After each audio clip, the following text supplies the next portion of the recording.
yang BAB-nya mungkin masih mengalir ke sungai, di alur yang seperti di perkebunan, itu pun biasanya yang akses jambannya kurang, yang masih menggunakan jamban komunal atau rame-rame, biasanya kan orang nggak efektif ya kan, orang nggaknya sembarangan.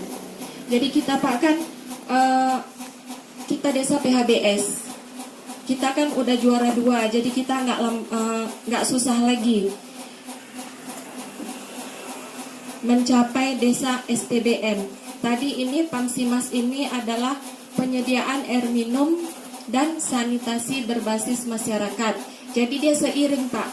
Kalau Pamsimas, PAM-nya itu ada bangunan fisiknya seperti yang dijelaskan oleh Pak Hanafi tadi, dan sanitasi berbasis masyarakatnya itu adalah kita orang kesehatan. Jadi itu harus seiring. Jangan kita karena mengharapkan dari bangunan fisik ini, sumber air bersih ini, kita melupakan yang STBM-nya ini.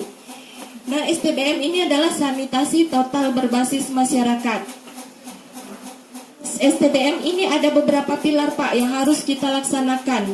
Ada 5 pilar. Yang pertama Pak, stop buang air besar sembarangan, yaitu akses jamban sehat.